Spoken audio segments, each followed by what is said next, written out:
24 horas. Todo lo que necesitas saber de una persona lo aprendes en 24 horas de aeropuerto. Y... vuelo cancelado. El tablero de salidas parpadeó una vez y cambió de retrasado a cancelado con la indiferencia burocrática de los sistemas diseñados para dar malas noticias. Becky lo vio desde la cola de la cafetería. Y el café que acababa de comprar perdió de golpe todo su atractivo. 400 personas en el aeropuerto de Suvarnabhumi tenían el mismo problema. El ciclón que había pasado a 200 kilómetros de Bangkok, las últimas 12 horas había dejado de ser interesante para convertirse en el tipo de inconveniente concreto que se traduce en hoteles sin habitaciones disponibles, aeropuertos llenos, y una noche que nadie había planeado pasar en una silla de plástico junto a una puerta de embarque cancelada. Becky fue al mostrador de atención al cliente.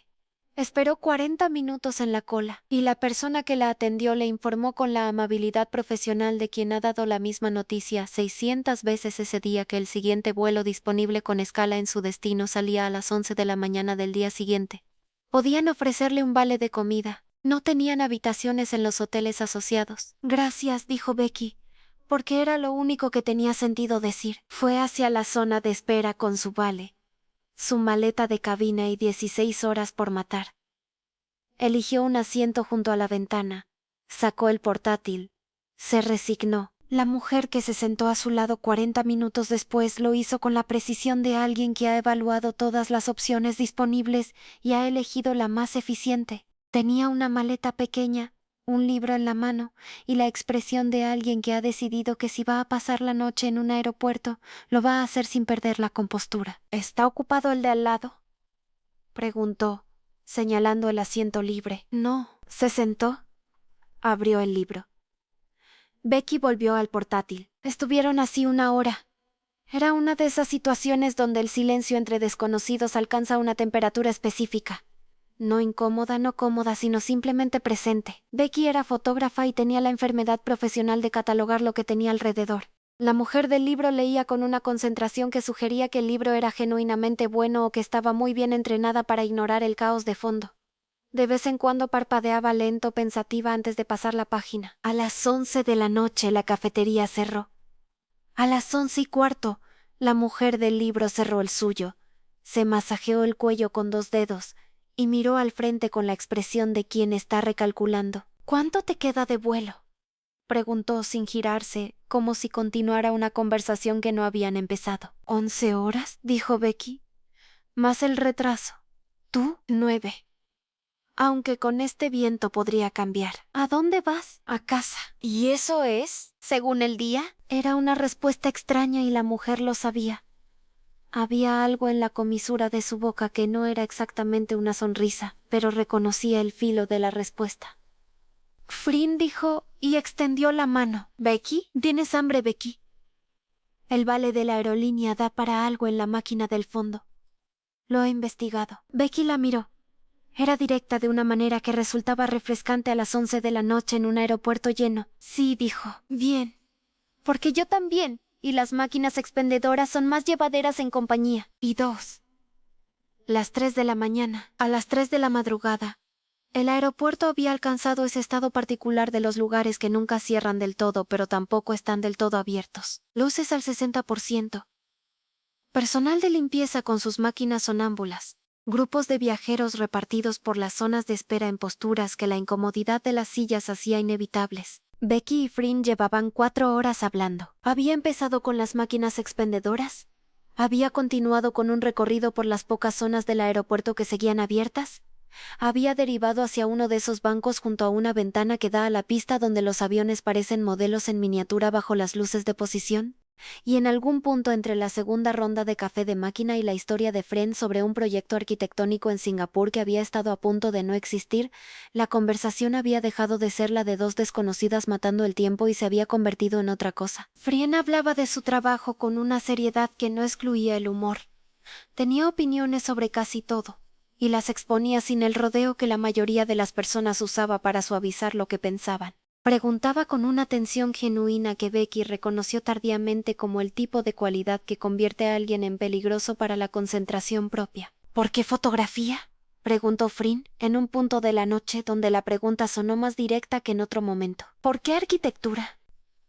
Porque los edificios son la única forma que encuentro de hacer permanentes las cosas que de otro modo desaparecen. Un momento, una función, una manera de vivir el espacio. Lo construyes y dura. Yo hago lo contrario, dijo Becky. El momento va a desaparecer de todas formas.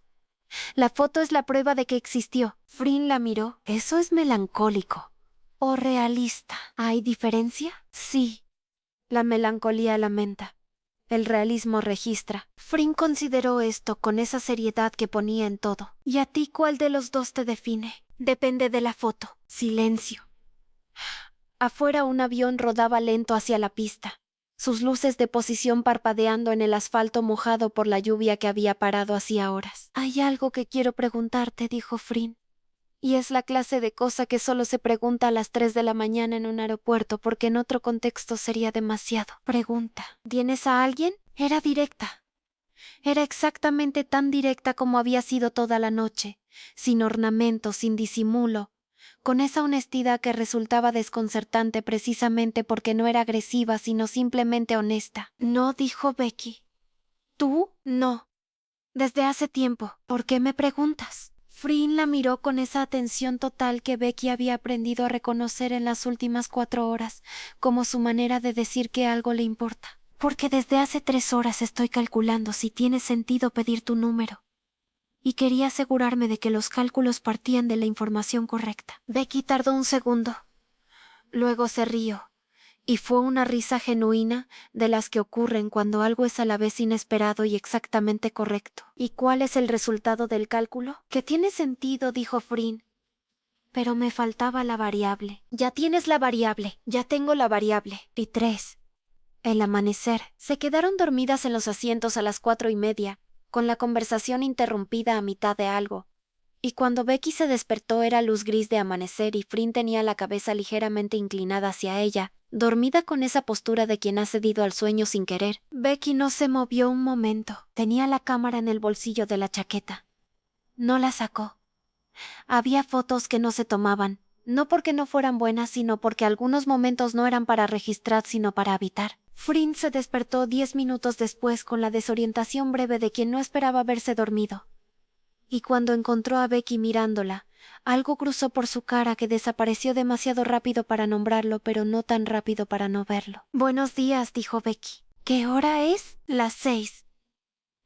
Nos quedan 5 horas. Frin se incorporó, se pasó una mano por el pelo. Y Becky pensó que había personas que incluso recién despertadas en un aeropuerto después de una noche en silla de plástico tenían una presencia que resultaba difícil de ignorar. Tengo hambre, dijo Frin. La cafetería abre a las 6:30. ¿Cómo sabes eso? Me desperté antes que tú. Frin la miró, y en esa mirada estaba la pregunta que no hizo. ¿Cuánto tiempo había estado mirándola? Y Becky la dejó sin respuesta porque algunas preguntas son mejores sin respuesta. Desayunaron cuando la cafetería abrió. La conversación continuó donde la habían dejado, con esa facilidad que tienen las conversaciones que han pasado la noche juntas y saben ya cómo funciona la otra persona. Frin había pedido para las 2 sin preguntar porque en algún punto de la noche había aprendido lo que Becky tomaba. Y ese gesto pequeño y práctico aterrizó en Becky de una manera que no esperaba. A las 9, cuando el aeropuerto volvió a su velocidad normal, y la gente empezó a moverse y los tableros actualizaron la información de vuelo, Frin sacó el teléfono. «¿Tu número?» dijo. «Pensé que ya habías calculado que tenía sentido». «Lo calculé. El cálculo no caduca, pero el tiempo sí». Becky le dio el número. Frin lo guardó, y luego, con una deliberación que era completamente suya, giró el teléfono y enseñó a Becky lo que había puesto como nombre en el contacto. Ponía Becky, aeropuerto, con una pequeña cámara de emoji al lado. ¿El emoji era necesario?, dijo Becky, para diferenciarla de otras Becky. ¿Cuántas Becky tienes en el teléfono? Ninguna más.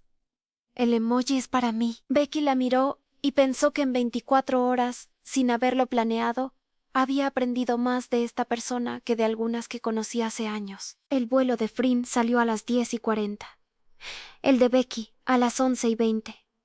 Se despidieron en la zona donde los caminos se separaban, frente al indicador de puertas, y la despedida fue breve, porque Frin no era de los gestos largos, y Becky había aprendido a no esperarlos. Un abrazo. La mejilla de Flynn contra la suya un segundo. Describo cuando aterrice, dijo Flynn. Yo también. Y Flynn se fue por el pasillo de la izquierda con su maleta pequeña y el libro que había cerrado la noche anterior y no había vuelto a abrir. Y Becky se quedó mirándola hasta que el pasillo la dobló y desapareció. Su teléfono vibró 3 minutos después. Era Flynn. El café de la máquina era terrible. El resto no. Becky se rió sola en el medio del aeropuerto. Escribió. Concordamos en el diagnóstico. Cuídate. Flynn. Tú también, Becky. Aeropuerto. No había final en eso. Solo un paréntesis que las dos sabían que iba a abrirse de nuevo. Y Bube. 6 semanas después, Flynn aterrizó en la ciudad de Becky un jueves por la tarde. Por razones de trabajo que ambas conocían y que eran completamente verídicas y al mismo tiempo no eran la razón principal. Becky la fue a buscar al aeropuerto. No porque se lo hubiera pedido. Porque le escribió aterrizo el jueves. Y Becky respondió, ¿a qué hora? Y eso fue suficiente para las dos. Flynn salió por la puerta de llegadas con la maleta pequeña de siempre, y vio a Becky inmediatamente porque Becky era el tipo de persona que era fácil de ver en una multitud, no por llamativa, sino por la manera en que ocupaba el espacio como si supiera exactamente por qué estaba ahí. Se miraron desde una distancia de 10 metros. Frank cruzó el espacio entre las dos, y esta vez el abrazo no fue de despedida. Hola, dijo Becky. Hola, dijo Flynn, con la boca cerca de su sien, y las 6 semanas de mensajes y llamadas y el aeropuerto de Bangkok colapsaron en ese saludo de una sola sílaba que era todo menos simple. En el trayecto en taxi hablaron de trivialidades que no eran triviales. En el restaurante al que fueron antes de que Flynn se registrara en el hotel, la conversación tuvo ese calor específico de las personas que se conocen de poco tiempo pero que de alguna manera ya saben cómo evitar la presencia de la otra. Y cuando Flynn pagó la cuenta y dijo, ¿me acompañas al hotel? No era una pregunta sobre el trayecto. Sí, dijo Becky. En el ascensor del hotel, Flynn buscó su mano. En el pasillo del hotel caminaron despacio. Frente a la puerta de la habitación, Flynn encontró la tarjeta con una mano y con la otra no soltó a Becky. La habitación tenía una ventana grande que daba a la ciudad y una luz de última hora de la tarde que caía en diagonal sobre la cama. Becky lo notó porque era fotógrafa y notaba esas cosas. Y luego dejó de notarlo porque Flynn estaba cerrando la distancia entre las dos con esa deliberación suya que nunca era lenta sino siempre exactamente medida.